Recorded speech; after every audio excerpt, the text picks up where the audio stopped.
2 weeks of LCS have come and gone, and we have to identify which teams are fraudulent. We'll talk about who the frauds are. We got to talk about EG. Did they actually upgrade their roster with replacing 4/5 of it? And FlyQuest, they're 0-6, looking absolutely doomed. We'll talk, is it over? Is it Jover, I suppose? And who is holding back FlyQuest in episode 130 of the Clown Fiesta podcast with Blue Jay and JNT 250. We're starting with FlyQuest. Jinter, how Jover is it? I mean, it's looking somewhat doomed at this point for sure. I do recall saying even on the last episode that even if they were 1-5, I still wasn't necessarily ready to give up on this team. But I think after the Dignitas loss, that sort of put a lot more of it into perspective in terms of how down bad this team truly is. I'm glad that I asked a couple of our FlyQuest fans last week what their thoughts were as far as the panic meter of like a 1 to 10 score, and they were pretty panicked if I remember right. I think Buster was like 6 or 7 or maybe something somewhere around there. Andrew was like a 5 or 6, and I was around a 5 or 6. I think I said 6, and I think this week kind of proved us all right that like there was good reason to panic, even though it was just 1 week. Because I think pretty much everywhere on this roster there's struggles. Pick a lane. It's happening. They're struggling, right?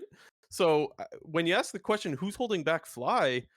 I think it's fair to say that every single player on this team has underperformed. True or false?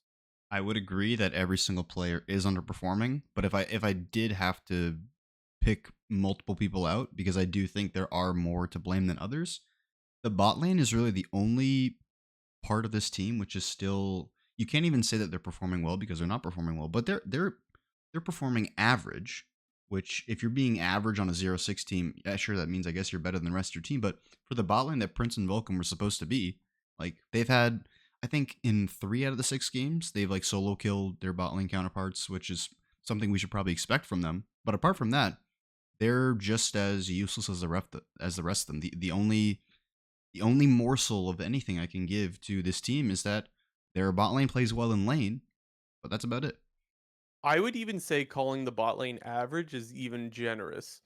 Now, most of my focus has been on Prince. Maybe that's just because of what we expect out of Prince. So you did mention the expectation versus what we're getting.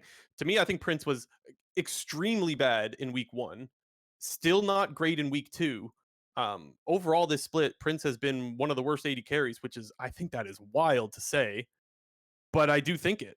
He's permanently dying. Like, if this was tactical, everyone would be hard flaming tactical for the plays that he's doing. Dying with flash constantly, dying with ulti constantly. That has carried over to this week. Maybe again, not as bad as week one, but still constant from week one and two. That hasn't changed. And so that is like big time Um I think Impact has looked pretty bad. The one game against EG, EG takes like a 4v5 fight. Ayla or no, it's a 4v4, but Ayla engages and Ayla like kind of ints. And then it looks like EG should just lose that fight. Revenge TP's right in the face of Impact. Impact has Malphite ult, doesn't ult them, just lets him TP in and lets his team lose the fight.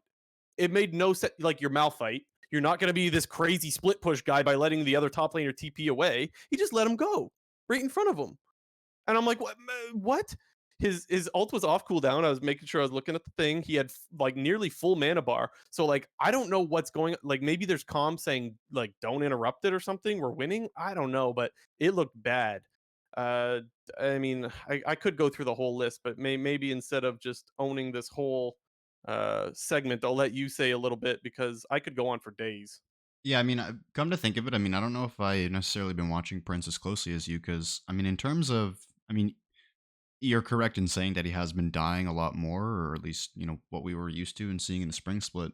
But for me, I think Vikla has actually been the one who's sort of costing the team the most in terms of the, I guess, the negative impact that he's having on his team because of these deaths that happens. FlyQuest, for whatever reason, they either choose not to or don't know how to play around Vikla at all.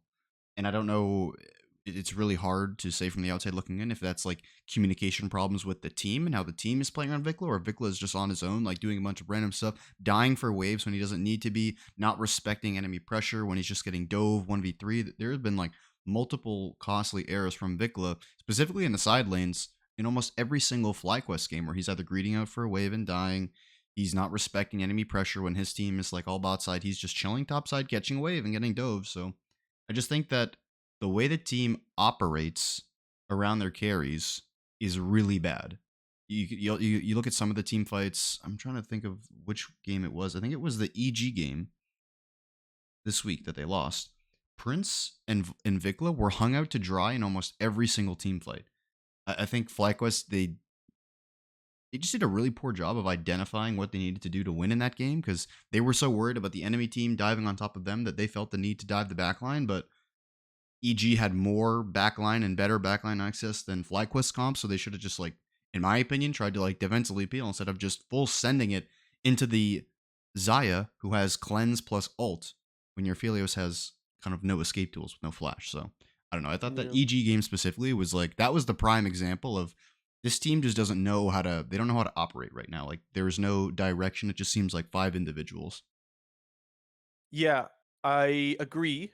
And I'm going to point to what T Roy is saying in the live chat. He says they're totally boomed, but will still make top 8 and cause problems in the lower bracket. I don't know about the cause problems in the lower bracket. Very possible, by the way, but I think he's 100% right in the first part. Like I think he's got a really good point there that like they are only 2 wins out of making playoffs despite not having any wins, right? And so I guess maybe he's not 100% right because like, FlyQuest is looking really, really bad. But the point is, like, it doesn't take much for them to just squeak into playoffs, and then they could turn it around. So to the question of like, is it all over? Like, still not really, even though they're terrible. Yeah, I mean, again, I don't know how much of this is coping or not, but we always try to identify problematic teams in the past, and you sort of look at it from the perspective like, well, they're doing these things well, but they just know they need to still fix these things, and once they get over that hump, maybe they'll be good. But in a It's good sense, everything is going bad, so they can only go up from here. Like the individuals are playing poorly, the team is playing poorly. Their their champion picks are also a little bit suspect. I mean, Alistar support, that's some sus shit right there. Vikla, what's wrong with Alistar? dude, maybe I mean I think it's just me. I think Alistar is like the worst champ in the game, straight up. Like that champion is awful. Don't pick that champion. Hmm. I don't know, a little bit suspect, and they have Vikla playing the Azir. Azir is like not the greatest right now. I know he's been getting buffed, but wasn't really a big fan of the two Azir games that he had this week.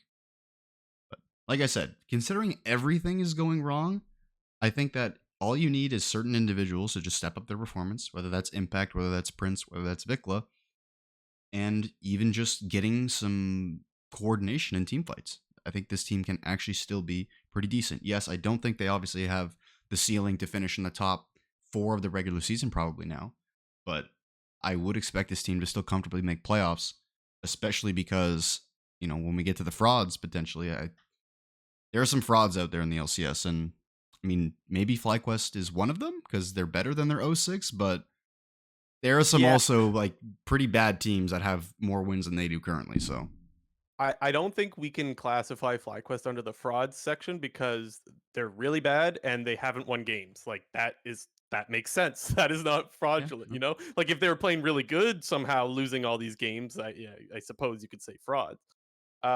Also, I gotta commend you, just top notch cope, very very good, saying it's okay because they have to fix everything. that is that is fantastic, Jinter. I love Well, I love the mean, coping I skills. I also think that you can't really say that about like the bad teams because when the bad teams are consistently bad, it's like, well, how much can you really improve? But we are 3 months removed from this team being what everyone thought was the best team in the league, and I Yeah, think that you get 50% of the performance that you were getting in the spring split, and this team is probably sitting at 2 or 3 wins right now. yeah, the difference between like this 0-6 FlyQuest and like last split Immortals or Dig was that you didn't expect that, like there was no proof that they could just get good suddenly. Whereas like FlyQuest, we saw them good, like you said, 3 months ago or whatever, or good enough, let's say 3 months ago, that they could crawl out of a 2-win deficit to make a playoff run, if you want to call it that. So I get your point, but yeah, we are definitely coping if we're saying it's okay because they have everything to fix, which I suppose, yes, nowhere to go but up. But I guess all that to say, I don't think it's over. but my god, they look bad. Okay, so Um, so if we turn up, in 1 week from right now, and they're 0-9, it's got to I be was over then, right? Like, I was gonna ask, how likely is '09 at this point? well, I mean, Because I'm trying to think of the schedule because they've already played a bunch of the more difficult teams. Like, I don't believe they've played Immortals yet. I don't believe they've I could tell you played. they played Dig though. Oh yeah, I saw that game with my own two eyes. So Let me pull up the schedule real quick. they We have can do this. Immortals to play for sure, for sure. Yeah, Team Liquid, NRG, and Immortals. I mean, it's '09 is possible there. I don't think so. Do you think they're scared of '09? I bet you they're scared of '09. I mean, maybe, I but bet you they probably didn't think '06 was possible. They were probably like, no fucking way. And then they lost to Dig and they're like, oh my god, we yeah, could but go they have '09. they have to play Immortals next week. So Yeah. yeah, But you think Dig is just the worst team in the league and they just beat Dig or lost to Dig rather. yeah, but Immortals is like almost as bad. So You think they're more scared of '09 or that cannon minion that flanked them? yeah, Dude, that play was hilarious. yeah. Dude, I Azale definitely if gets me they like if they hit 09, they will definitely be worried, and I think there'll probably be some changes made if we hit 09 because expect a new mid laner if the team does not win a game next week. I That's mean, all I who gotta is it say. though? Somebody else. Maybe if TSM actually goes through with the switching Ruby for Insanity this next week, pick up Insanity. Hmm. Yeah. Just like that. I mean, maybe Nuke Duck could answer in the live chat. Nuke Duck, he might be available. Yeah, who's on the Anything else fly? on FlyQuest? Who's on their coaching staff? We got to check so you can sub in. I don't remember. They have like that Shaka Res. No, that's somebody else. I'm confusing that with somebody else. That's the is that the Are they? LEC Aren't they guy? also one of the teams who's continuing their NACL program? They are, right? I don't know, man. They're one of those three teams, so they should have an academy mid laner. Who's the name? I'm getting the name confused with one of the LEC guys, but I don't even think he's there anymore. Oh, their coach is Song. Wasn't he a support player? I don't know. I think he was a Song and support Richard. player. I didn't even know that they changed like coaches like this. I didn't know that these were their coaches. Dude, Maybe Song's Song, been there a while. I don't that know. dude has been around the block in NA. He's been on like Yeah. 5 or 6 teams Was coaching he on since Echo season. Fox or Yep. something? Yep. Yeah. Anyways, okay, they're playing like absolute dog. They could actually go 0-9 and they might still make playoffs because 8 teams make playoffs. Anything else on FlyQuest, Jinter? Buckle up. It's going to be a rough 12 more games potentially. Yeah, FlyQuest games are actually super interesting now. It's just for all the wrong reasons. But Yeah. I mean, whatever. I would love to see them turn it around. Before we move on, reminder to subscribe if you're enjoying the content. Hit the like button, leave a comment. Do you guys think FlyQuest is gonna go 0-9? If anyone does, I would like to hear why they think they're gonna lose to Immortals. Please share that. And if you want to catch the live show, should I even say that we're live on Sundays at 7, Jinter? We've been kind of missing that. Depends. We're kind of missing that window lately. Our intentions are to go live at 7 o'clock East Coast at twitch.tv/Clown Fiesta Podcast, 4 o'clock West Coast. And you can join us in the live chat like some of these lovely people who are helping us in the live chat as always. What team's next, Jinter? We got Cloud9 Evil Geniuses. They're sitting at the top of the standings right now at 5-1. Cloud9 did drop their last game of the day, Friday, to NRG, the Ruin, the 6-0 C9, and then the 0-6 FlyQuest. So I think both of these teams are kind of sitting pretty right now. I think we sort of talked about it last week, but it feels like C9 are in a bit of a similar spot where we're not really seeing the traditional C9. This is definitely a bit of a new look C9 in terms of how they want to play. Their games still end absurdly quickly, but it's really the mid game that they're truly taking over games as opposed to the early game. And once again, don't really know how the jungle meta sort of affects that, but especially when they've been putting Blabber on the more scaling-ish type champions. I'm stuck with Cloud9. I'm stuck between the it's just MSI hangover. Like teams always look rough after MSI. Like first of all, I don't know how long that hangover is supposed to last, especially with the 2 weeks that got like delayed or whatever. So I don't know how much to be like, it's hangover, it's fine. They're still picking up wins, not a big deal. And I'm stuck between that and like the Cloud9 that ended up not going to Worlds after their like amazing 17-1 split in spring in 2020 or whatever it was. It's a good point. So like okay, well you're the resident Cloud9 fan. Where do you fall on that spectrum? I mean, it's. I think I even said this last week. Like, it's still too early to tell at this point. I mean, they had still pretty dominant games against 100 Thieves and FlyQuest, and sure, we can probably also talk about those teams underperforming, and if that's really like a true representation of both Cloud9's level and the level of the teams that they're playing against. But I mean, the game against NRG, like they got smacked Blabber up. got Like caught they got Blabber they got caught a couple of times in that game yeah. in that game, and like CLG was just ready to fight when Cloud9 wasn't, which is rare for Cloud9 to not be ready to fight, by the way. One thing that That's the one little concern I would say. Or I guess I have another one, but go ahead. one thing that like this NRG roster slash former CLG roster was they always play Cloud9 really really well, and I think a part They of that do. was because they do a really good job of countering like aggression with aggression. I think a lot of the times, even in the majority of the LCS, when we see teams kind of we get the pace gets pushed against them, you see a lot of them turn into very reactive based teams, which then just naturally end up falling behind, and you get these gold leads that might start out at like 1 to 2,000 in the early game and just will slowly creep up to 3, 4, 5,000 just due to you're late on the wave rotations, you're not getting early outer towers and whatnot. But CLG slash NRG, they do a really good job of either countering whatever play you're making or making their own play on the opposite side of the map. And in this game specifically, they did a really good job of just countering C9 and just getting to the spot first for Blabber and picking him out. Yeah. My other concern is Fudge. Can we acknowledge that Fudge is not having a good split whatsoever? Yeah, he's lost his claim as the best top in NA Yeah. because a certain HOTS god has taken that over. The Faker of Hots? Yeah, Damn. he's the fudge of NA right now. He's the best top. So It could have been Summit if he didn't so like stomp on Summit in that game, but I guess we're hopping ahead. I'm a little disappointed in Fudge because he didn't have a good MSI, and like to me, again, it could be hangover stuff, and I hate to keep saying that, but also like I kind of want to see a top laner come back and be hungry to prove himself again after having another bad international tournament. Like Fudge is that's the thing with Fudge is that usually he's stomping NA and he's really struggling internationally. And so after getting stomped again internationally, I kind of would have liked him to come back and been like, you know what? Hey, maybe I can't stick with the international guys, but I own this region. And he's not really doing that. yeah, it's definitely it'll be something to watch going forward for sure because he's definitely not at the same level that he was in the spring split and in splits prior. He's probably in the middle of the package somewhere. I mean, it's not he's not playing terribly by any means, but we're not just seeing those same advantages that he seemed to have been getting the last year and a half. Yeah, this is another scenario where like if Fudge was playing on a bottom tier team, I think he'd be getting hard flamed, but he's Fudge, so I feel like he kind of gets a pass.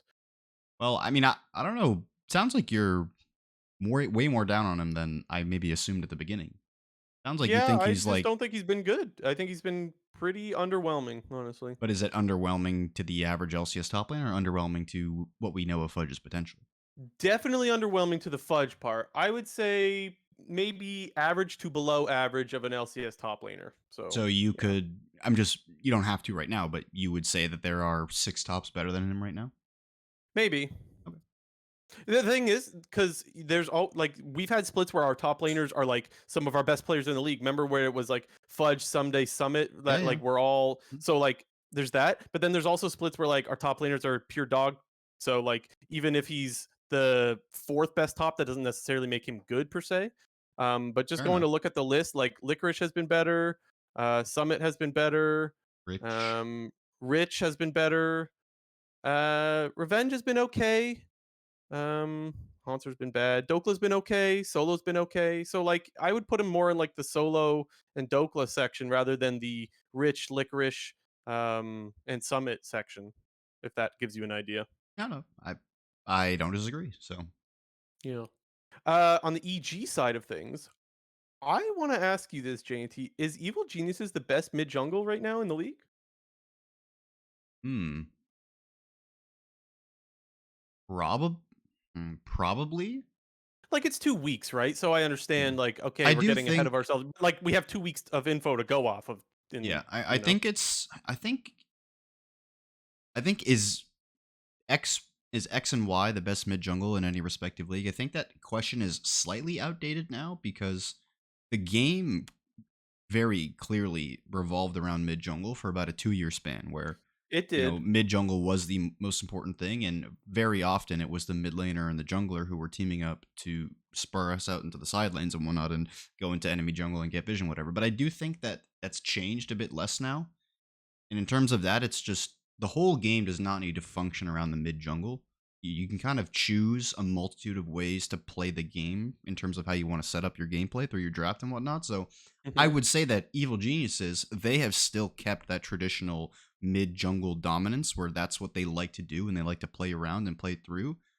So I would say yes, in that sense they are, but maybe individually they're not necessarily the best players in their roles, but collectively they are. So I guess your answer is yes, but I do think that the question is not as simple as it once was. No, I think you're it's good to point out that the game is no longer mid jungle focused as much as it was. Obviously, it still is to a certain extent, but I think that actually proves the point that they are because that's how they're winning all their games. Yeah, Like nothing against Revenge, nothing against their bot lane. I think they're all playing fine, but like they're winning these games with mid jungle. And so the fact that that's become, I don't even want to say it's not meta because games are still one mid jungle, but like the fact that it's not absolutely always one mid jungle, but that's how they're winning all their games kind of speaks to me to say like, yeah, they are the best mid jungle in the league right now. yeah. Just to, Armeo actually got the MVP of the weekend or whatever yeah. as If I well. if I just want to throw a maybe this can make a little bit of sense into my comparison, but you think of like Blabberniski back when those guys were playing mid jungle, and it was pretty clear Mhm. that like, both of them were just insane, and Yeah, they, hands they down. they were obviously equally as good as the other. And I do think that in this case, JoJo is definitely, if I had to give it like a percentage terms of the breakdown of like the mid jungle, it's like 70% JoJo, 30% Armeo. Really? I think you got to give more love to the boy in the jangle. I think Armeo's been kind of pog, honestly. I'm not saying that he's been bad. I just No, I understand that. I think that he still deserves more credit for what he's bringing to the team. It's hard for me because to me, I would actually give it a 50-50. They're both kind of nuts. JoJo's playing like an absolute psycho, which is like, that's what you want out of JoJo. You don't want like uh, a JoJo on Xanax or whatever. You want JoJo to be an absolute nut, you know? And I think that's what you're getting. He's flash charming all the time, going for the play. yeah, I And I mean, think that's one of the biggest reasons why you're seeing EG have success. Not only that, but obviously working well with Armeo in the jungle. And we talked last week. I think we said it was like TL that were the explorers. Well, EG's going on some exploring missions with the prio they have mid, and Armeo is just taking over jungles. yeah, but I mean, I still say that JoJo's doing more of the heavy lifting, but can't take away the credit from Armeo as always. hmm Um, is this team better than last split? Like they were supposed to get worse. In theory, they were supposed to get worse. Is this team better? I know it's 2 weeks again. They've played 6 games. But it's kinda hard to say. Like, I actually don't think I'm gonna say they're better than last split. I think we will see their record regress a little bit, but the fact that I'm not sure is what's wild to me.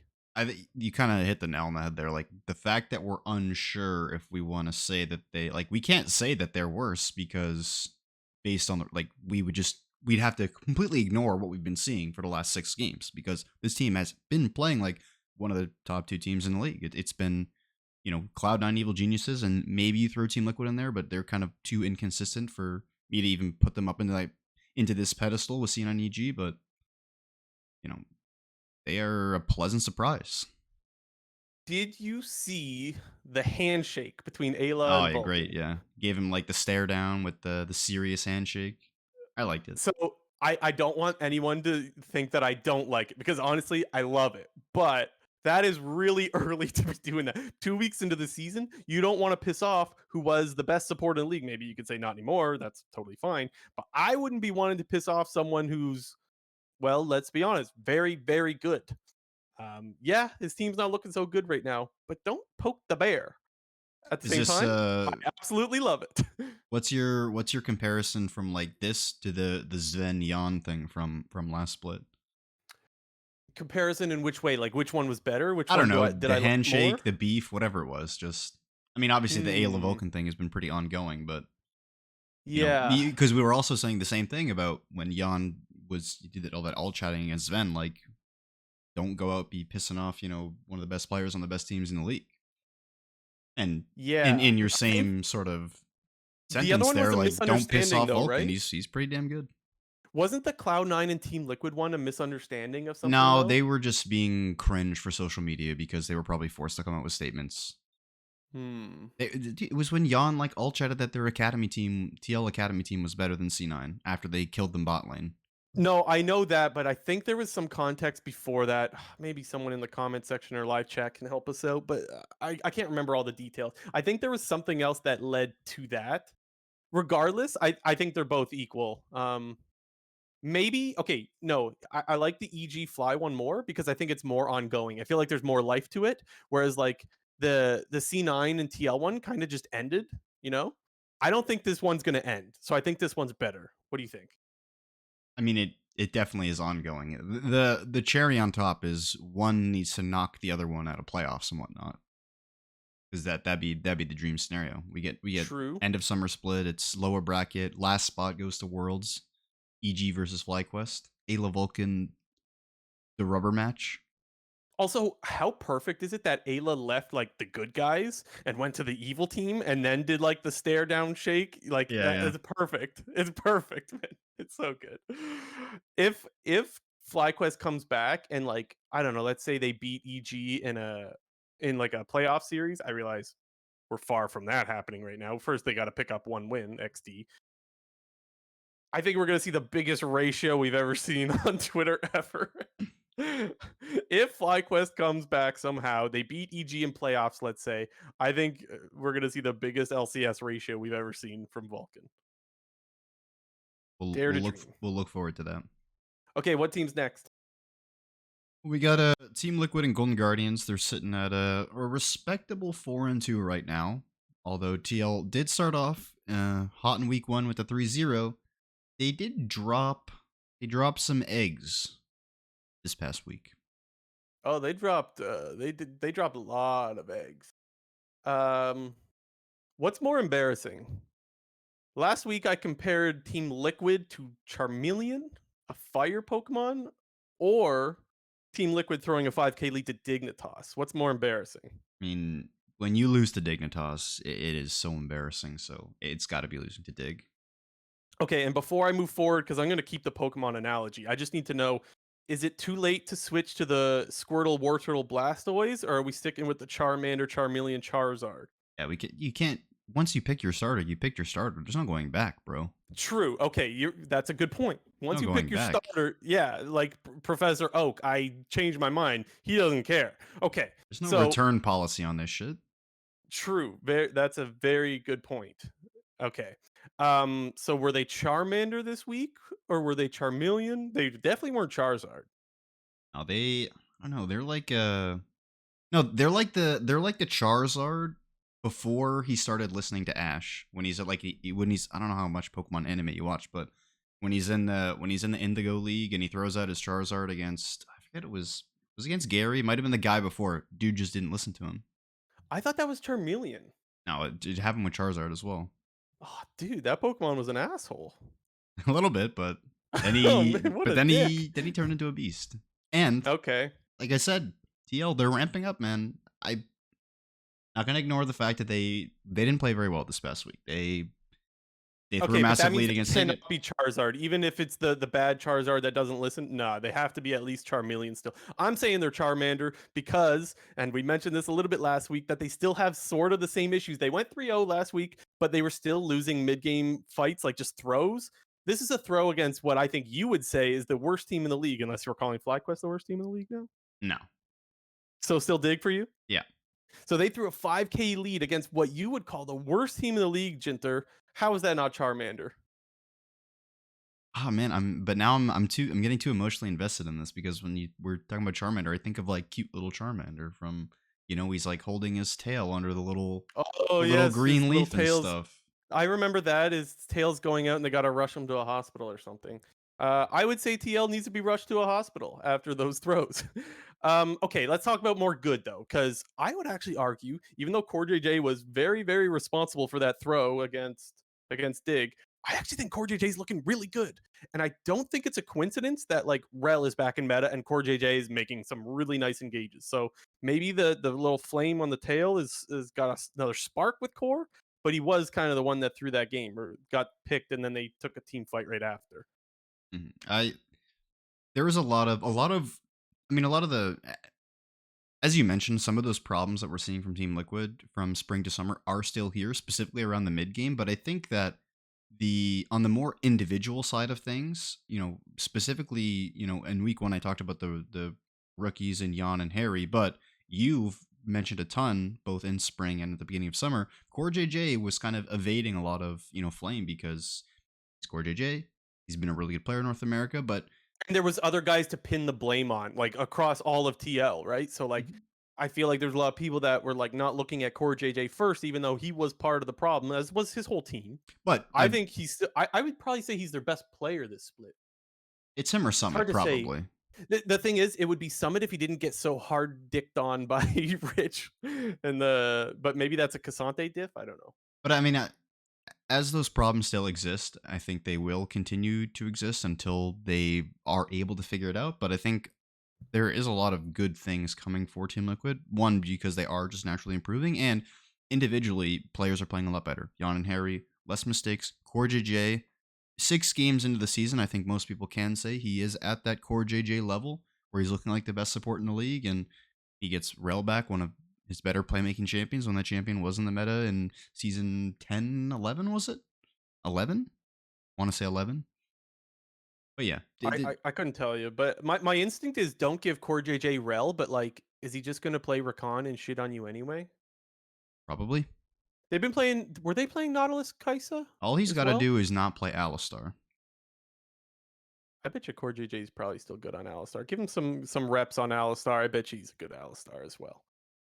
Yeah, they Okay, also they didn't play the Kaisa not. That was Immortals played it, I think, and okay. FlyQuest played it, maybe. FlyQuest definitely Anyways, played it. I think we can acknowledge Team Liquid better than last split, but they're not what we saw in week one where they're 3-0 and no problems here. I'll also remind people that they should have lost that game to TSM if Haunter knew how to use Malphite. Just saying. Uh, so maybe they should be 3-3, which I like. Yeah, coulda, woulda, shoulda. I mean, the dig and the TSM game are like kind of the same, where they should have lost a TSM game, but I mean they should have won that dig game. So Fair, good point. Okay, so they're still 4-2. They're kind of Charmander, kind of Charmeleon. I think Piosik looks a lot better too. except Maybe he for in that game couldn't against get his. EG, Is that where the he Kindred couldn't, one? yeah, where he I just was gonna say he couldn't get his Kindred ultis off. I kind of got to give credit to Chain CC though. Like when you chain CC, like you can't Kindred. Like Faker couldn't Kindred ult if he's chain CC'd. You know, but you have to ult before. I understand you can ult before. That's just a really easy. That's easier said than done. To like, oh, by the way, you're about to be CC'd for 4 straight seconds. You better hit your R button now, because a lot of times you'll look stupid by hitting it too early. I would agree with you that there is that sort of fine line that you have to walk when it comes to getting CC down. Like you either have to throw it out early and maybe look like a dumbass potentially, but save your life, or you get chain CC down and you don't throw it out. But I He mean, is a Kindred one trick. Maybe it should be harder on him as He well. died to the chain CC 3 times in a row. It was like almost the exact chain CC he died to 3 times in a row. All 3 of his deaths in those team fights. And I think at a certain point, especially on that last one, like you got to recognize that, like, if you see the Rakan sprinting at your face, you need to press ult or you're going to die. Yeah, maybe I should hold him to a higher standard since his name It's is Piosik and the it means Mark problem. or something. The problem for me is when you see the same mistakes happen repeatedly in the same game. That's like you need to be making adjustments on the fly right there. And Okay. sometimes you might need to throw the ult early down and maybe look like a dumbass. But guess what? You're actually going to be alive for the objective in the team fight, because part of the problem with that game against EG is Pioshik was basically not involved really in the game past 20 minutes. EG just did a really good job of locking him down in every single fight and not allowing him to play the game. So Okay. credit to EG for that, but still flame Pioshik a little bit. Okay, and I don't want like a full power ranking here because we don't need to do that all over again. But are they better or worse than Golden Guardians? Because since we're gonna hop into Golden Guardians now. I mean, probably still better, I would say. Ooh. I hope they play each other this week, or did they just play? I I don't don't even remember. believe so. So I think they have to play this coming week because it'll be the Ooh. last three games of the first round robin. I think if they play this week, that's pretty obvious what our prediction section is gonna look like later. I think Golden Guardians is better. Uh okay. First thing on Golden Guardians, I know Jat kind of called out whoever did it on the this or that thing. Did you watch this or that? I'm guessing not. Nope. It was like more fraudulent pentakill. And instantly Jet was like, "What's with the negativity?" And I'm like, "Yeah. What's with the negativity?" Because Gory got a penta on Jace, which was beast. Like there was nothing fraudulent about that. And then there was the Aphelios pentakill for Stixay. What is fraudulent about those? I was so tilted from Yeah, this or that, which they're not Zeri pentas. Like, come on. exactly We were literally pentakills talking are about this. back. When were we talking Exactly. about this? Last week or 2 weeks ago? Yeah. This was just a week ago. Pentakills are back, brought to you by Golden Guardians. I'm a Golden Guardians fan if it isn't obvious. I've been Okay, having a lot of fun watching Golden I Guardians. do think part of the reason why I was, and still am even hesitant to put Golden Guardians over Team Liquid is maybe a bit of recency bias, but Golden Guardians had a bit of a layup weekend, and you have to make your layups for sure. You need to win the games you're supposed to win, but I'm not going to ignore the fact that their opponents that they played this week were Dig, Immortals, and TSM, This is fair. Maybe which I'm getting a little bit are, ahead of myself. I mean, throw FlyQuest in there, but that's three of the four worst teams in the league. So Can I put in a copium counterpoint? sure, that's what do you think I've been doing when we were talking about FlyQuest for the first 10 minutes?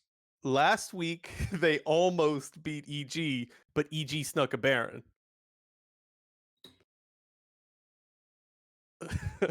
Dude, I don't. How am I coping here? I mean, a little bit because like Baron Sneak, like, where's your wards forehead? Like, come on. But they were winning. Again, this is a copium take here. Don't take this too serious. What was the gold lead? Like 2K, man? Like, come on. I don't know. They were winning though. That is. I don't know if I can accept this. Yeah. Okay, okay, you're right though. They didn't have the greatest of opponents, but maybe, and we'll get to the TSM section in a little bit, but maybe TSM isn't as bad as we thought. 'Cause did we both have them power rank 10th or 9th or I something? believe we both had them 10th, yes. So like maybe that win against TSM is worth a little bit more. Like that's also kind of cope if I'm being kind of honest. So Yeah. maybe I'm just pure cope and maybe TL's better, but I'm gonna say Golden Guardians is better anyways. Also, uh my choice was the Jace Pentakill because Jace Pentakills are rare. I like the Aphelios one. I It, liked both of them. it won I them the liked game, both. basically. I mean, Pentas Yeah. usually do win you the game, but that was, Yeah. pretty even game state. Pentakill, GG won the game like 7 minutes later. Okay. Uh One thing to point out, and then I got a question for you. The first thing I need to point out is they're investing in Licorice now. Like, I know we've been talking about how Licorice, hey, he's actually a good top laner now, and he was pure dog in spring, and yeah. But like, you could tell that they have faith in this guy with how much they're ganking top now. Like, I'm gonna remind people, and I know people thought that this was like too hard to flame against Licorice last split. I don't think so. I think last split they were winning in spite of having what was one of the worst players in the league for like I don't know, like 90% of spring split. And this split, I think they are actively putting resources into him. They ganked like 3 times. Was it Immortals, I think? They ganked top like 3 times when he was playing Renekton just to put resources into Licorice, and he was kind of a beast. One thing that I kind of it makes me think back to, I think it was at MSI, one of the interviews that he gave, where it was kind of during his resurgence. He was talking about how much confidence was sort of important to him, and when it came to his performance. And I always thought that was like a relatively like kind of a non-answer when it comes to like, oh, why are you so good again? Like, oh, I just got my confidence back. It's like, yeah, okay, sure, but I think you kind of look at, obviously, when Licorice was a fantastic player on Cloud9, he was the guy that the team was putting resources into. And then after his departure from Cloud9, his time on FlyQuest, it felt like they he still had that same mindset and mentality in terms of being the carry and wanting to play carry champions and wanting, resources during those games. And it felt like the teams that he was on maybe didn't, they didn't know how to play to that strategy as well or whatever. Because on his time on FlyQuest, I remember all the time we talked about like, man, they're giving Licorice all these counter matchups, but he consistently loses all these counter matchups. And then when he gets traded into Golden Guardians, he kind of just becomes this tank utility guy. But we're kind of full circle right now where we're back to this carry oriented Licorice where the team is putting tons of resources into him, specifically in the early game, to ensure that he is getting off to a good start and can kind of snowball his lead. Well, and last split they put him on Renekton sometimes, but we were of the opinion like, look, put him on Renekton so that he doesn't get hard dicked in lane and just let him not lose you the game. Now it's put him on Renekton and gank his lane and take a million plates because he seems to get all the plates in every freaking game somehow. And now he's like, taking over games with the leads that you put into him. So it's funny that like you can still give him some of the same picks. Obviously, they're branching out more. They gave him like Rumble and stuff last week. But you could also still go back to the same old champions, but play the game completely different with those picks. And that's the way it seems like they want to play by having more faith in him. Hmm. And as much as I kind of have bought into this whole confidence thing a little bit when it comes to him, just because of the way that the whole playstyle, as you mentioned, is completely different. Like they're kind of still picking the same things in certain spots, but the way that they're playing around it is vastly different. I buy the confidence argument as well that you're putting forward because well, wouldn't you just be more confident if your team is actually playing around you? Like I feel like that has to give you confidence, Yeah, right? That alone. you're the carry. The question that I wanted to ask you is this the split where they finish above 9-9? Now, this could totally be jinxing them, but they've never finished above 9-9. I think I they. say yes.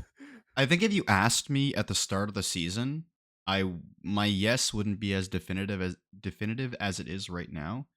But I mean, I do think that their record at the end of it will probably get propped up with a lot of the underperforming teams that whom we thought were going to be at the top. FlyQuest, obviously, they're not going to have a lot of wins. So, and teams like NRG and 100 Thieves and even no, that's just it. Yeah, NRG, 100 Thieves and FlyQuest, all these guys are underperforming relative to we thought all these teams were going to be in the top 5 in terms of, the record and when it came to the end of the summer split. So, I think this is the split for sure. They get over the hump, 10-8. That's it? Only 10-8? Yeah, because it's gonna come down to the last game, I guarantee you. Where did you have them power ranked again? I had them 4? 5? 5. Okay, so that makes sense. So if you had them 5, that's probably like, oh, around 9-9. But Mm. now you're saying because the other teams are worse, like FlyQuest, for example, you're giving them one more win. No, I mean that's just I just think that that's what's gonna be because it. If I had to make a prediction, they're gonna be 9-8 going into the last game of the regular season, and it's gonna be like the crowning moment where they're either continue their mediocrity or they actually ascend and potentially go to Worlds. I'm afraid to say this because it could age poorly, but I'm going to give them. My over under is 11 and a half wins. I'm trying to think if I want to go 11 or 12. 12 seems a bit high That would for mean 12 me. and 6. Yeah, Hmm. that would pretty much mean that they the only teams they'd be allowed to lose to are TL, C9, and EG. Basically, Yeah, but they can even beat those teams also. They could why beat them. All they right, I'll give could them 12 wins. I'm giving them 12. 12 and 12 6. wins. Oh my Let's go. lord! Like Hearthstone, Arena, Beast. I hey, respect to you if that happens, because never in a million years would I say that Golden Guardians is going to get 12 wins. I mean, I can I've admitted I'm definitely biased, but I'm buying in. I'm a fan, and I think they're good everywhere. I will say that their bot lane looked a little bit. So I'm still not sold on the bot lane in lane. Right, we talked about that last week. I thought they were a little bit better this week. But overall, I think the team actually looks pretty good. So there's no like one guy that I'm like, I'm kind of worried. Just a little bit with their laning phase, but it was better this week than last week. Mhm. Uh, what We got next? we got TSM and Dignitas. Both of these teams sitting at a decent 3-3 record. However, you heard it last week. You've been hearing it for the first 45 minutes. If we want to get to some frauds, Dignitas are the biggest frauds I think I've ever seen in my life. The fact that this team Interesting. has 3 wins and Santorin is he is allowed to have this gameplay and have 3 wins is is madness. I'll admit Santorin has not had the greatest split. He's the worst jungler Uh, in the league, definitively. ooh, wow. Yes. That might be true. Only other one that He I could hear an argument for is Kenvi. Kenby gets picked a lot in River, I notice. He finds the other jungler and just dies. Um, the one issue that Santorin's having right now is that like he hasn't met a turret that he has never loved to dive. He just wants to dive Holy so bad, and shit, these dude. dives are not working out. It's true though. The I turret dives It's are, hilarious. That Vi game where he was trying to, I don't even know what he was trying to do. He wasn't even trying to gank or anything. He queued out the bush, missed his Q, then press alt. He pressed alt while Renekton was in the midst of dashing under his own tower and killed himself. was The the fuck is Rift going Herald not on?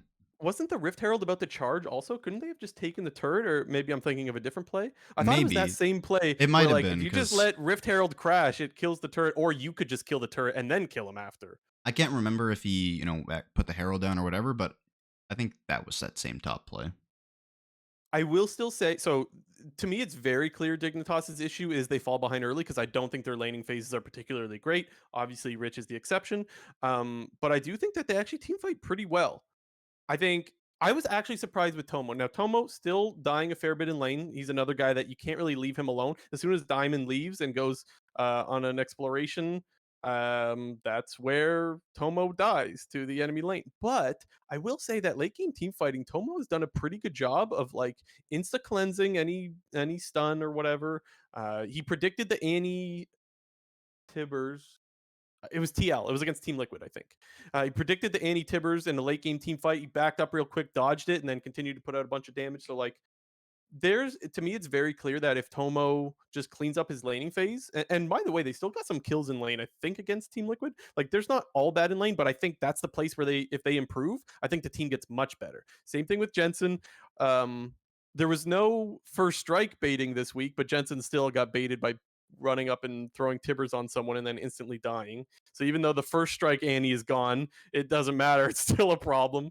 But I thought Jensen team fought really well also. So like that to me is the consistent thing across just across Dignitas is like weak laning phase, but they can fight.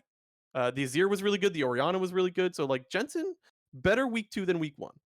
They're the reverse FlyQuest for me in terms of, FlyQuest.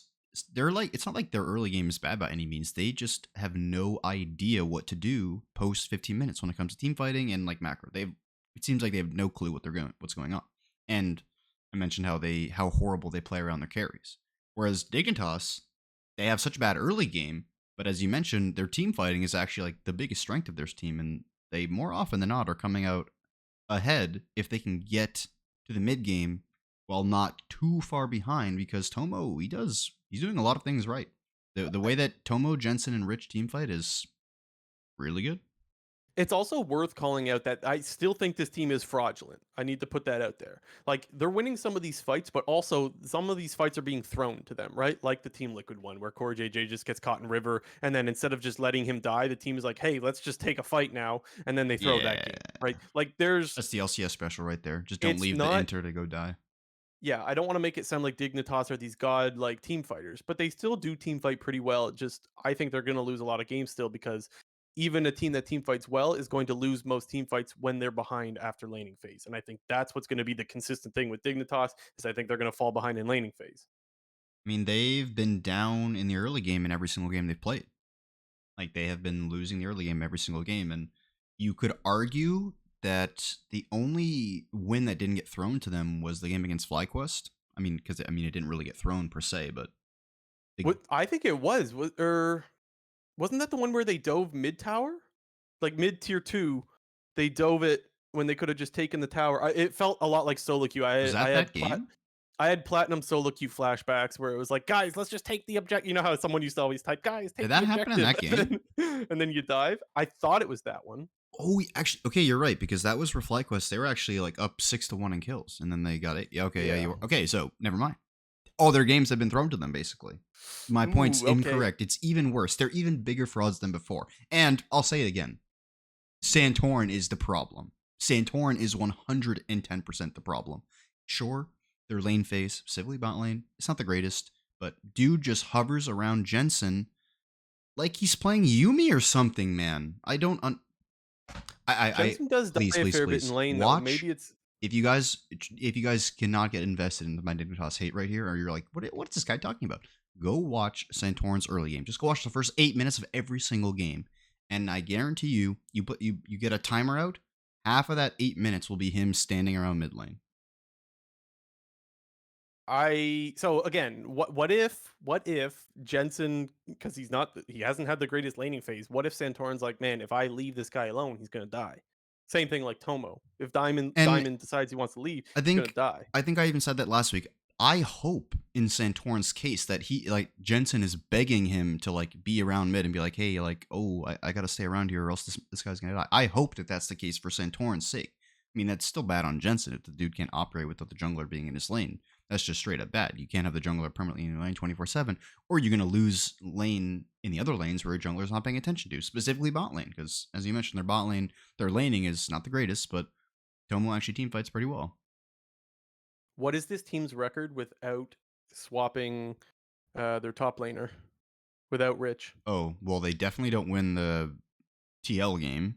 If they have our moot still, I mean, they're probably dude, I still you think think they're that 06? I still think in we play a lot of these games out again, this team is 06, regardless of what's been Yeah, going on. maybe. Yeah, I could see it. Maybe 1 and 5 with like I don't think Rich like mind like mind gamed them into inting, mind gamed FlyQuest into inting, so like maybe even if our mood is in that game, FlyQuest is still like, hey, let's dive tower, and they just insta throw. But yeah, I think Rich is definitely deserves a shout out. This is not as much our mood flame as it is Rich is just popping off. Which And is it's great. funny because we were pumping Summit's tires last week, and I think everyone was, by the way, like good reason. And then he just dumped on him twice. And yes, Casante, blah blah blah. Which, by the way, the Showmaker post or Oh, whatever, I the love Showmaker dude. was so funny. Insta like for me, like oh god, I Showmaker, dude, that guy is love the Showmaker. funniest motherfucker in league nowadays. Like, Yeah, he is. dude, the D plus YouTube channel is so good. If Yeah, people like Showmaker and like actually want to see good YouTube videos, they go to the D plus YouTube channel. They're really that guy funny. cracks me up, man. He's so funny. Anyways, I don't care if he's playing Casante. He's shitting on people with it. And by the way, everybody else is playing Casante too, so miss me with that. Yeah,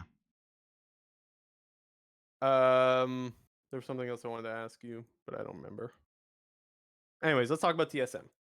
Insanity is the goat. Yeah, like okay, we're sure now if you take out Insanity and put in Ruby now, you're asking to lose. You're playing Well, for draft picks. that's Like, I think I mentioned this a little bit earlier, but there there was a post, I think LCS Eevee posted on Wednesday while the LCS had just started for the day. It was that Insanity was going to be playing this week, but the plan was still to put in Ruby the next week after. oh And boy. I feel like I even said this, in week one, despite TSM only going 1 and 2, not necessarily the flashiest thing by any means, Insanity still had a pretty good performance. And like I mentioned before, when you're TSM, who is not necessarily going to be around in the LCS next year, or at the very least, then they themselves 100% TSM owned is going to be there, because there was some other potential rumor about like TSM is now looking for a partner to take their spot or something like that. Maybe something similar to like the Rogue Koi situation. I don't know exactly. It's a rumor. Yeah, But yeah, yeah. if you've got nothing to play for, you need to keep the best players that are playing right now. And Insanity is one of those players. So I'm gonna devil's advocate here. This is not what I think, but maybe they put in Ruby because they're like, yeah, our scrim results have been really bad when this guy isn't on Graves. Like he's been a Graves one trick nearly. So maybe, like again, devil's advocate. Maybe they're afraid of what happens when he's not on Graves. I don't I know. mean, he didn't play Graves last week and he still played pretty well. So I thought he did. I thought he played one Graves game last week. I don't believe so. I Maybe, could be wrong. Regardless, his Graves looks really, really freaking good, and so maybe they're thinking like if they just ban Graves, they'll see what really happens on our scrims. I don't know. The point is, I that's just devil's advocate. I actually think you're crazy if you're taking out. Um, I almost said inspired insanity. I think you're fucking cuckoo. And mostly I think it's a team fighting. Like he has been picked off a couple times in side lanes, but nothing like crazy. Like I don't think that's anything out of the ordinary from like a regular mid laner that sometimes gets picked off in just lane assignments. I think for the most part, it's his team fighting that is the valuable thing. Is the one team fight against Immortals? It looked like he was out of the fight, but then he flashes over the wall, just full combos tactical, and just erases the enemy AD carry, and then ends up winning his team the fight. So big shout out to Insanity there on that I particular double play. checked. He did not play Graves week 1. No kidding. He I'm played crazy. he had the LeBlanc pop-off game, and then he had a good Yep. Ari game, and then played Gracchus. Mm. Also, Okay. something to note, small little prediction that I made. The Gragas has been greatly reduced around the world Mm. on patch 13.12. So, Lane Yeah. Gragas is no more, or at least not insta-pick anymore. Yeah. I don't want to just completely gloss over the rest of TSM because I'm actually the biggest like surprise is that I think almost everyone on this roster has been solid. I thought Chimes looked really good. Turtle is carrying games. Like, huh? Boogie looks good. The only guy, and I'm sorry to keep, sorry Hanser, but like, okay, Hanser was better this week than last week. But like, The Hanser is the one Malphite guy that duty is stuck in my head. Like, he's the one guy that I'm waiting to see more of because I think the rest of his teammates have brought a little bit more to the table than he has. But overall, the team looks actually kind of solid. And as far as like the teams that made me feel dumb for my pre-season power rankings, I think TSM's the only one that I feel really dumb. yeah, they're what's the reverse fraud? Like they're what's the reverse of a fraud? They're I don't know. They're that. Whatever They've it been is. authenticated. Okay, they're that. They're an authenticated piece of like an antique. Like you know how like they you got a bunch of old players, a bunch they have two, but they have Turtle and like Haunter. They're authenticated antiques. There you go. And I mean, even sorry to And bring insanity, I guess. sorry to rope dig back into this conversation, but like both these teams are sitting with a 3-3 record, but just purely from watching the games, TSM is a lot better than Dignitas. Like it is not close. So where would we put like again? Don't want to do a full power rankings, but approximately where would we put TSM now? Around like the 6-7 Seven, range? 6, 7, yeah. Yeah, I think that sounds right to me. I'd probably go with 7. I don't want to get too far ahead of myself after 6 games, but they look pretty solid, so we can say that. I'll just I mean not a it doesn't feel like there's a ton to talk about with the other players because kind of like you said, they've just been solid. I'll just throw out Boogie's name again. I know you did talk about him for a hot sec, but dude is just playing good jungling. He feels like an Smithy sort of, just in terms of he's there at the right time. Like he's not really too often getting caught out. He's doing the right things in team fights. Went a little bit under the radar last split as well, but just doing a pretty good job. Yeah. TSM got the juice now. Yep. Did you see What team it? is next? Insanity? He liked that tweet. I tweeted him with the Oh, juice. did you? No, I didn't Yeah. see that. It was When? like it was after one of the games. He just tweeted out like epic gameplay or something, and I don't even know what he did. And I just replied Did with you like, reply with the image? yeah, Let's go. I gotta go like that tweet for it sure. was fine. He got the juice. Okay, who's next? Yeah, we got a bit of a clusterfuck. Not quite at the bottom of the standings because we did start out with FlyQuest, who was the 0-6, but we got 100 Thieves, Energy, and Immortals all sat at a 2-4 record. But I think we can safely say one of these does not belong Okay, because I they was going to ask that. one We're of, going NRG here. wait, what do you mean?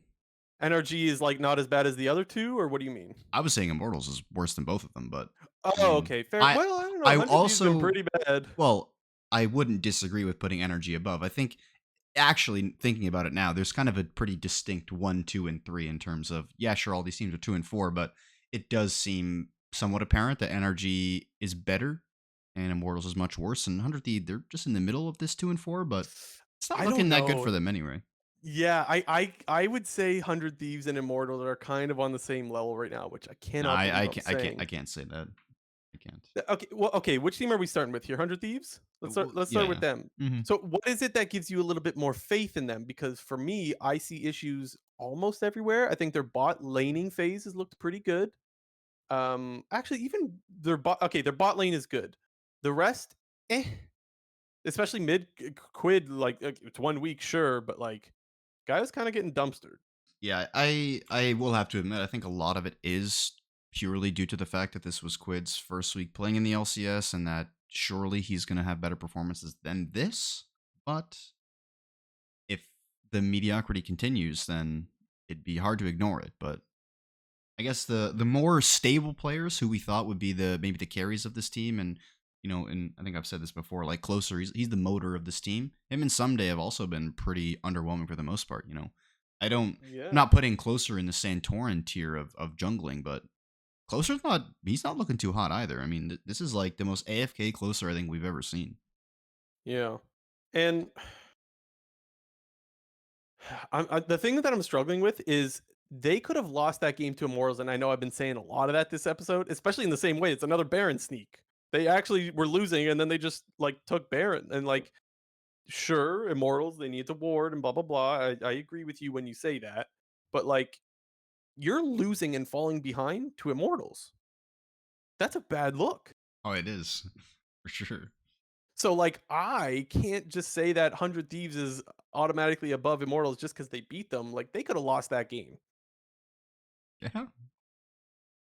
So so do you change your mind, or you still is it still clear NRG 1, 100 Thieves 2, and Immortals 3 out of this trio? Yes. Yeah. I can't put 100 Thieves on Immortals level.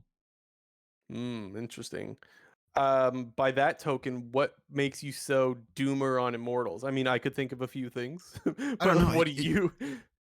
I mean, Go ahead. maybe I just got baited by the first week and how well Tactical and Treats actually played, because my goodness, they were awful this week. It was wild how bad they were this week compared to the first week. Tactical, I think we said this in the last week's episode. We've been so used to Tactical like absolutely griefing games that it was a pleasant surprise to see him doing aggressive things to win his team the game in week 1. And we're back to this is like this is an even worse version of Tactical that can't even lane now. No, no, no, no. I disagree. So here's what I think has stayed consistent from week 2 talking here. Week 2 compared to spring. He's still getting caught out randomly and just losing fights or whatever, right? That's happening. But he is still far more effective in team fights. Like he's actually getting to the team fight instead of just dying before the damn thing even happens. That is different from this split. So I still put tactical in the he has improved this split. But that's like you're really hanging on to something there if you're just like, oh, it's okay that he's getting picked off again and losing his team fights because he contributes to a team fight every now and again. Like that's that. But it's still an upgrade. Like it's hard to hold on to that, but it's an upgrade nonetheless, in my opinion. Yeah, I don't know. I'm hesitant to even call them like fraudulent or anything like that, just because of how. And I feel like we even talk about this with the previous iterations of Immortals. Some weeks they'll just turn up and actually look half decent, but other weeks they will look like the worst team in the league. And week 2 was one of those weeks. When you look at their week 1, it was like, oh wait, maybe this team's actually better than we thought. But nope, we're back to maybe they're the new CLG in terms of we don't know what's going to happen on a given week. Would you take I don't I'm pretty sure they played in week 1 already, so it'll be at least a couple of weeks before they play, but would you take Immortals or Dig? Just need to get an idea of where you're at on Immortals. I mean, I guess they're still better than Dig, but they're still bad. Like Okay. All right. Yeah, yeah, yeah. I wasn't trying to gotcha if here. I Dig was is just if Dig is curious. 10, Immortals is 9. So Okay. I can't put. Um I know FlyQuest is 06. I cannot put them below Immortals and Dig. I just so you would cannot. power rank FlyQuest as like 8 right now? Probably, yeah. Let me see. Okay. On the NRG oh, actually, I just want to mention Solo real quick. I still think Solo's been pretty good. I felt bad that he didn't pick up the win against TSM. I thought he had a good game. Didn't matter, I guess. He's Unlucker. been he's been he's doing the traditional solo job. Yeah, Picks he's those doing weak his side job. tanks. I mean, there is sometimes when Solo's job is like running it down ruthlessly in a side lane when he is playing a Dude, tank. But we have not that seen was one we've not game. we what? Nah, he's done it in more games than that, dude. Come on, Echo You're Fox referring to the solo. TSM one. You're referring to the TSM one of last split, though, right? Well, yeah, but I mean, there's other instances of Solo absolutely sprinting it. Sure, but you just said. Did you just say Echo Fox solo? Is that what you said? Yeah. We're going back, no? Uh, Like we're but going a ways back last there. I checked, Solo had been playing the LCS for a long ass time. One of those teams was Echo Fox. Sure, He was running it down on that team. Oh yeah, sure, thank but you. that's like me saying like Santorin's one of the best junglers in the league because of how good he was in 2020 with FlyQuest. You'd be like, bro, it's not the same. No, You know but what I I'm said saying? I said he's got a bit of a pattern of just like he's traditionally weak Mm, side tank player, does his job, but he will ruthlessly okay. int a couple times. So Okay. hopefully maybe we don't see that on Immortals because when you see that version of Solo, it's like insta loss. It does not matter. You look at the TSM game we're referencing. That game was such a free win. At the fact that they lost that was wild. Oh He had to yeah. end. How many times did he die in the game? Like 8 times in a row, or like A lot. 6 times, or he just spawned died. Uh, I just what I feel bad for is like he had a good split, and that one game is gonna I don't. shadow the whole thing because that was the last time we saw him. He got benched after, and then now he's on another team. He had a good split last split, and I think he's still having a good split this split. I think the same thing that's consistent is bad team last split, bad team this split. Yeah. And Okay, last thing on Immortals, and I feel like it's maybe slightly time we start talking about this guy a little bit more. Kenvy's not him. Kenvy is not him, bro. Like I don't think that this guy's LCS level, just from what we've been seeing. I And think his team needs prio a lot, or else he's gonna die every time he goes into river. That's I what's been happening. yeah, but I also think that's I mean, when he has been known as a carry oriented type player and he's just perma on tank duty, like permanently on tank duty, at one point does either the coaching staff or he himself speak up and be like, yo, this is not what our strengths are. Like we should be operating differently. So I Yeah. just and it takes a lot of balls for a player to do that, I think, especially a young one who's not been in the league very long. But if he's gonna stay around in the LCS, like he needs to switch something up. He does not strike me as the kind of guy to speak up either, which sometimes you need that, and he doesn't really seem like that guy. He did do a really nice Smithy alt on the Sejuani this week, where he just completely whiffed. Yeah. Shout out to his coach there, following in Smithy's footsteps. But I mean, it Um, was like Dom put out a tweet it was like after one of the Immortals games, and he was actually saying he was like, you could put X Smithy on this team right now, and they'd be much better. And I wholeheartedly agree. yeah, You I could mean, sit the coach down right then and there, and the team probably be better. the problem with that, so look, it is a coach who probably hasn't been playing in a while, so I get the point that you're making there, but like you're picking one of the best junglers North America's ever had. T- And you're comparing him to, like you said, a player that should be on carries and isn't on carries, right? game's the game. It's a point. I don't know if I would say a fair point, but it's a point. And I don't know if it's fair or not. Before we move on to energy, just thank you, Finger Wagged, for the subscription. Much appreciated. Let's talk about NRG. Have they been forgiven of all of their sins, JNT, because they beat Cloud9? A little bit, I would say a little bit, and I think Because, sorry, go ahead. well, the one guy who had, in my opinion, one of the biggest problems for this team has been contracts, and Kasana, the game against Cloud9 was like, oh, that was the old contracts, or I guess the new old contracts, the one who was redeemed himself after his, big failures elsewhere. But the EG contracts, the newest version of CLG contracts, that's the contracts we need to be seeing going forward. Yeah, so it's funny because I wrote this down in my notes after, I don't know if it was after the first game of the week or the second, but it was before they played Cloud9. And what did I write down? I wrote down, we've been watching CLG/NRG for a long time, and what history tells us every time is that they suddenly get good. And I don't mean they get good for a while. I just mean like one or two games, they're good, and then they're just back to being bad again. And that's the thing is, when they get good, it happens to be when they play Cloud9 for some reason. And They that's the crazy thing. yeah, they do just end up beating Cloud9 a bunch. But what I wonder though is it a CLG/NRG thing or is it a contracts thing? Because a lot of times it's him taking over the game. And I don't know if I would describe that game as he took it over, but I think he was the one finding Blabber. And Blabber was the one that was getting picked and For leading sure. CLG to these team fight wins. So like I I don't know if that's takeover or not, but like he had a really good game and I think he was the MVP of that game. He took over the map. He didn't take over like the he didn't do the killing of the champions in terms of doing all the damage, but You know. in terms of playing the map and playing your objective in your area, very good. I feel like they needed that win. Like this team's not supposed to start 1-5, you know? Oh, that's if we want to talk about like some doom talk. I feel like if NRG was sat 1-5 and they got stomped by Cloud9, like the Doom talk could maybe come out for them. Yeah, if they were 1 and 5, we might have thrown them in the 100 Thieves and Immortals mix. We're saying that we put them above, but let's be real, that's because they beat Cloud9. Yeah. Yeah. I don't know if there's any particular player that I need to shout out exactly other than contracts. I know that Palafox had a good Azir game, but his split's kind of been very hit or miss. There's no player for me that I really that like stands out that I need to talk about. I mean, the only one that maybe I'll just bring up in a bit of a negative light, unfortunately, their bot lane, they're maybe they haven't quite shown us yet that they are better than the previous bot lane of Loom. What were the names? Luger Which and is Poon. relevant. Yeah, which is relevant because that's what we keep saying. Everyone keeps saying they're supposed to be a better bot lane, but they haven't been, to your point. But I'm they still got a couple weeks to go before I make a decision on that. Yeah. So, time will tell, What has but we need what the good version of contracts to show up to ensure that this team gets back to where they're supposed to be, I guess, which should be around 9-9. what has Ignar been playing? I don't know, but I'm pretty sure he played Alistar one game. Hmm. Yeah, he did. He played Alistar against Team Liquid. So it's Absolute, Alistar's fault because you don't like that absolute champion. dog champion.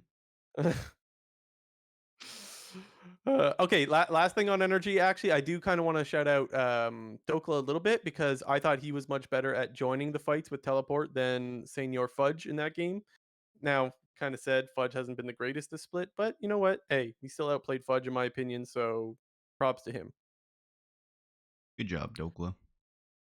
Did we talk about all the teams? Is there anybody left? That's all of them, man. Okay. Um, we talked about who's frauds. Oh, one thing that I wanted to ask you, I don't even know if we put it in the notes or whatever, but I wanted to ask you, who do you think is the best support in the league this split? I'm not talking about like who would you take for your team or whatever. Just through 6 games, who's been the best support? Probably Core JJ. Interesting. Him Because or Sven, there's a I few guess. But I yeah, mean, honestly, I don't even like Sven, I don't even think he's been bad, but like there's just nothing to me that screams like, "Oh my god, he's pogging." Maybe it's cuz like it's Yumi and it's not his fault, but yeah, like he's just on enchanter duty. But the whole point, the whole reason why I bring this up is because I actually think overall our supports have been pretty solid. Now, not every single one. I'm just going to list all of our supports, and like I think most of them you could say having a good split. I think Busio having a good split. Sven, Diamond, oh, I Ayla totally dude. He evaded some flame.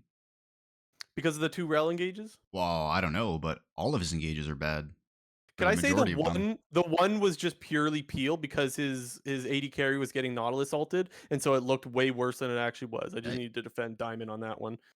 I mean, doesn't ignore like there was The one one he Rakan completely game that miffed. there was one like Rakan game that it was in one of the games that they got thrown to them, but like those engages were also horrible. I don't mean us to get off track here, but Diamond does not escape my flame. He's also bad.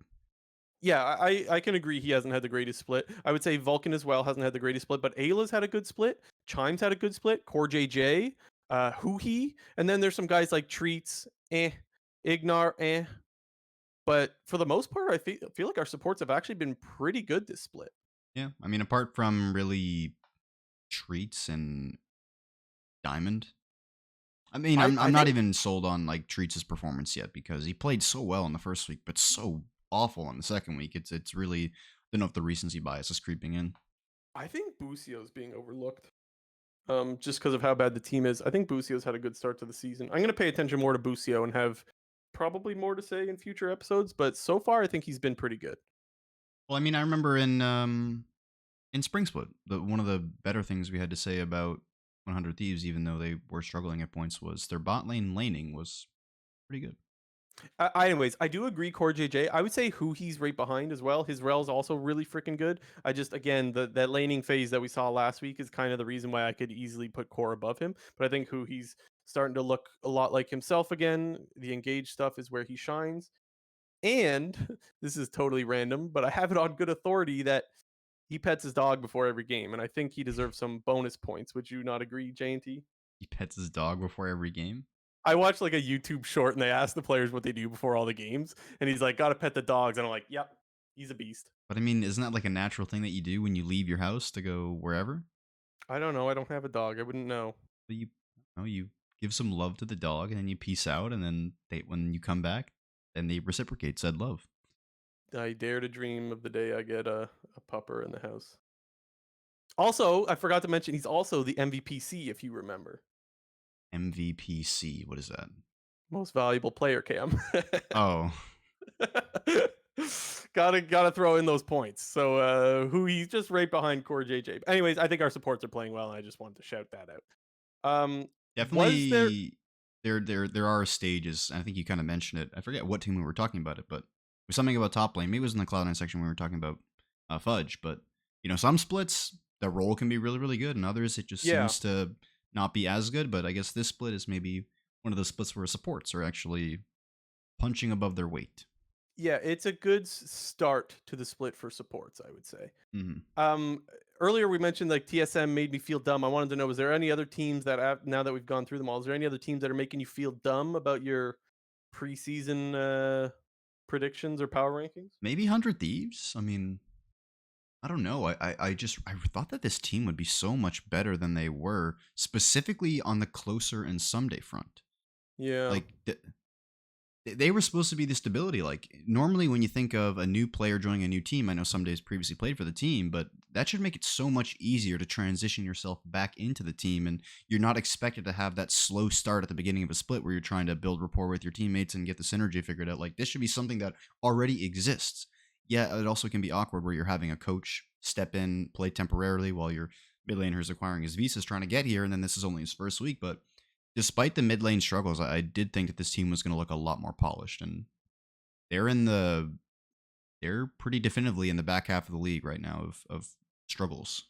I think I agree with the 100 Thieves one. I don't even remember where I put them. I Maybe think we four or both had five. them 4, and that's like it's pretty good, and they are further away. They're closer to 10th than they are to 4th right now. So the reason why I think that one's a good one is because my instinct was I don't think there was a lot of people that power ranked them bad, but then I remembered Mark Z was like, I'm gonna power rank them 7th, and he got a little bit of shit for it. So like clearly I thought he was crazy. someone was willing to see that like not everything is good with this team. So like maybe that team does make me feel a little bit dumb. If somebody else could see it, maybe I should have seen it too, you know? So I like the 100 Thieves call out. The other one I think people are gonna say is FlyQuest, but like no, like everyone had FlyQuest doing well. So I don't feel dumb about the FlyQuest spot. I think FlyQuest should feel dumb about how things are going. Not my fault. Yeah, no, I kind of agree with that. Actually, I was like confused, like what you were even saying, but no, I agree with that. Yeah, like everyone had FlyQuest good, so it's like I don't feel bad. I don't feel dumb for having them. I think I had them third or something. Yeah, Is there anything else or just a little bit of quick news? we have a. Quick. Oh, we got predictions as well. Oh yeah, we Which one do. we doing first? I don't care. You pick.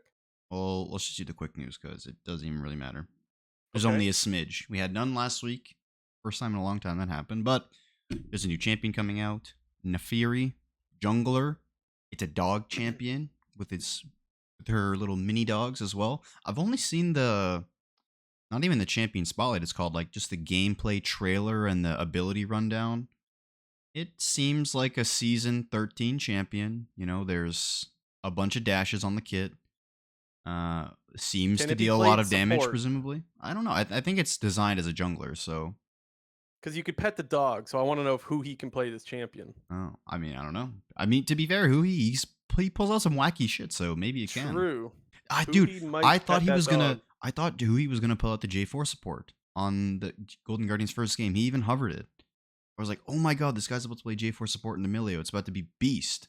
But I mean, he still picked the He, Rel, which was fine. So, yeah. but He ain't afraid to try I, something different. dude, I was waiting for it. I was like, oh my god, is J4 support like big counter to Emilio? This is about to be insane. But it ended up Okay, let happening. me just say this. Before even, I don't even know. I've seen clips of the champion, but I really don't know what the champion does. Before I know actually what the champion is, I'm just going to say who he's going to be the first support to play it. I don't think it's gonna happen, but we'll take your prediction. Somebody's going to play it support at some time. Doesn't like I feel like almost every champion at some point in the League of Legends history has been played bot. I bet you Teemo's even been played support in some league somewhere. I mean, Especially all the that's new true. broken champions, they jump around to every role. They're like OP top jungle support, like whatever. It's so funny how like when Silas was coming up and like that was identified as like a problematic champion, like oh that champion can go into too many roles, and now as like less than a year later they design a champion that's made to be around two roles, and champions are now balanced in multiple role. Like miss me with that shit. They gutted Jungle Silas. I don't like it. Hmm. I feel sad for you.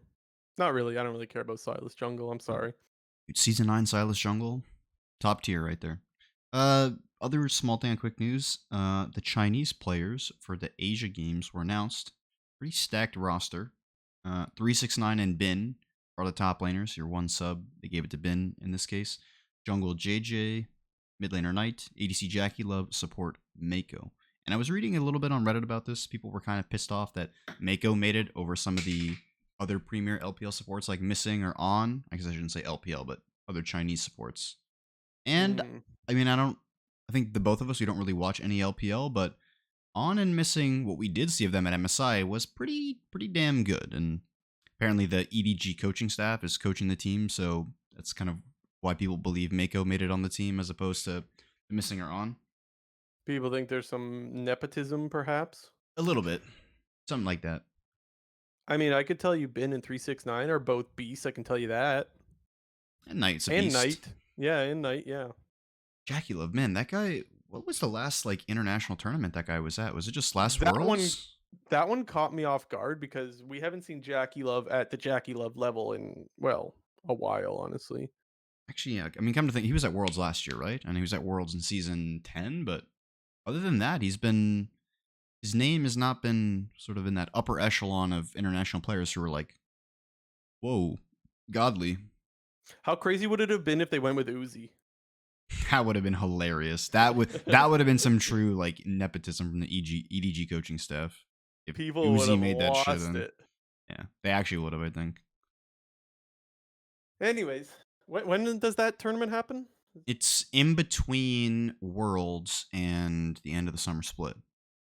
It's in like Interesting. October. It's in like I think the first week of October, maybe. Okay. I'm Well, definitely gonna watch it. I mean, it's been hyped enough for like the last 4 years now to where I'm probably gonna end up tuning in.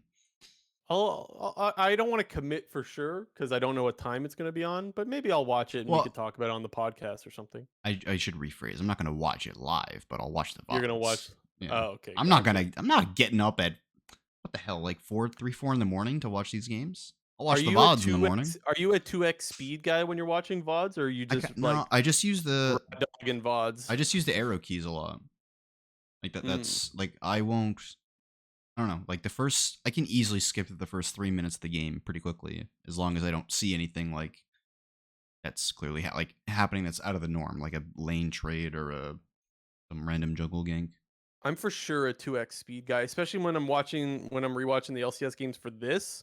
Like when I watch them live, obviously you can't 2 times speed, but when we're doing prep or whatever for this, like there's no way I'm watching 15 games all of just Saturday.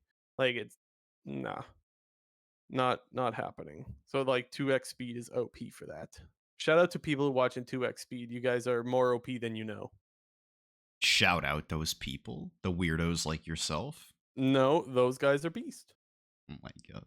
All right, we got our predictions up last. Blue Jay has one upped me in the records. He's 16 and 14. I am 15 and 15. I made a tragic mistake of betting on Immortals. I will never Or do that again. I mind gamed you You actually did, so into just asking you why you would pick TSM, and you're like, "Yeah, why?" And then you swapped. Okay, let's speed run these. We got TSM versus EG, the first game on Wednesday. I am gonna go Evil Geniuses. yep, FlyQuest, then Team Liquid, Team Liquid, yep, NRG, Golden Guardians, Golden Guardians. yep. Oh, I thought you might bite on the NRG there after they beat your squad. Ah. 100 Thieves and Dignitas. Uh, Whoa, some you the problem is you've convinced me. So if Dignitas win next week, you could say that you mind gamed me into taking 100 Thieves, but you've pointed out that Dignitas has been losing every game that they've won and they've had them thrown to them. So I still have to go 100 Thieves. I like it. 100 Thieves for me, yeah. Okay. Cloud9 Immortals, Cloud9. Yep. First game on Thursday, we have NRG FlyQuest. NRG. Wow. We're Ooh. both about to maybe predict FlyQuest to start 08 now. Is Yeah. it's that fucked, huh? I They, mean, oh 06. they The thing gotta is, they gotta the start oh winning at some 06. point. I'm rolling with FlyQuest. The comeback starts here against Okay. at this game. But what I will say is that the oh 06 was more surprising than the oh 08. And you'd be like, you might say that sounds crazy. No, no, no. Now that we know they're oh 06, we know they can go oh 08. Yeah. Before last week, thinking they would go oh 06 was crazy. It's because they You were get what I'm playing saying? Dignitas and they fucking lost to Dignitas. Yeah, they had to dive that tier 2 turret. Solo Q-esque. Guys, let's just play around objectives. And then they dive and everyone dies and you throw the game. Been there before. Second game, Team Liquid and Cloud9. I I got might go Cloud9. Liquid on this one. They're just going to throw. You don't believe? What about you're hyping up Summit and you're shitting on Fudge? What about that? Come on. I know, and then they're going to throw. Cloud9, Dig versus TSM. TSM for me. TSM, EG versus Immortals. I got EG. EG, 100 Thieves versus Golden Guardians. Golden Guardians. Maybe I'm taking the bait on this one. I need them to get 12 wins. If I take them to lose to 100 Thieves, then This is I, true. those things can't I'm both gonna go exist. 100 Thieves on this one. Okay. I gotta give you, like, you're taking more upsets than me. I gotta give you props for that. I gotta take some gambles at some point. I can't just always take the favorites. Cloud9 versus EG. Battle for first place right here, presumably. I'll take EG. Is that an upset or no? I mean, probably, but you I'll know, take EG. There, I won't be a little pansy. I'll take EG. I'm still gonna stick with Cloud9. Okay. Oh, here's the game. Team Liquid and Golden Guardians. Team Golden Liquid. Guardians. Okay, this is our one definitive where we are for sure taking We opposite. are, yeah, We're we are not hanging on to letting the anything opposite else time. influence our decision here, except for I'm a believer in Team Liquid and you're 12 win Golden Guardians believer. Yeah. Dignitas NRG, NRG. NRG, yes. TSM 100. I gotta go 100. If I haven't beaten Golden Guardians, then I gotta beat TSM. So I'm saying 100. I don't know. I'll go TSM. And we're so you're bought into I know. the I anti know. TSM fraudulent. They're This what did we is. call them? We called them They're 7th. We called them 7th best, and maybe I guess I have 100 Thieves as 8th. I don't know. And then last game Immortals versus FlyQuest. Now guys, I may have told you last week if FlyQuest loses to Dignitas, it's like completely doomed and it's over. Guys, if they lose to Immortals, But you said I don't even you know said what I don't even know what the next level is after that. I only just noticed, by the way, that you're wearing the FlyQuest thing. You're wearing the FlyQuest jersey. I didn't Yeah, the I did old not one. catch it at all. Is that just because of the 06 or what? Oh, they need some support for sure. Okay. Yeah. I was gonna wear the Cloud9 one, but they screwed up my $1 bet and they lost me my dollar. Oh. That was like a 12 to 1 parlay. I know it's just $12, but like, forget the $12. It's that I almost predicted 4 game parlay and Cloud9 losing to NRG lost it for me. Anyways, Immortals, FlyQuest. I'm gonna go FlyQuest. They will not start 0-9. Damn. So but they're still gonna be in last place then, because they're gonna be 1-8, according to you. Yes. That is Also, that you is said last wild. week. What did You I said say? last week that if FlyQuest lose to Dig, they're the worst team in the league. Ah, but Dig is just too bad, so I can't. Dude, Dig picks up a couple of wins and they're too bad. I'm already getting back into my hate train on Dig. We gotta stop. I need you to know that even though it might be a while before the next Dignitas win happens, I need you to know that whenever Dignitas is winning, just picture me eating a big old bag of popcorn, okay? I got Just you. know that I'm enjoying your suffering. I need you to know that. I'm hoping for, I don't know. I'm hopefully gonna be laughing my way to someplace watching these Dignitas games. You can laugh I'm gonna at be me if savoring every Golden minute of it. Guardians. You can laugh at me when Golden Guardians loses, okay? I don't need to laugh at you. Come on. Oh, you're I'm so a nice nice. guy. Okay, that's it for this episode. Let's close her out. Remember to subscribe again. Just another reminder. Leave a comment. We said a lot of stuff this episode. We need to know whether you agree or disagree, or maybe we missed something. Please let us know. And then also show up for the live show. We'll try to show up for the live show. We've been struggling with that lately. And yeah, 7 o'clock East Coast, 4 o'clock West Coast, twitch.tv/Clown Fiesta Podcast. Thanks again to Finger for the Prime, and we'll see you guys next week. This has been episode 130 of the Clown Fiesta Podcast.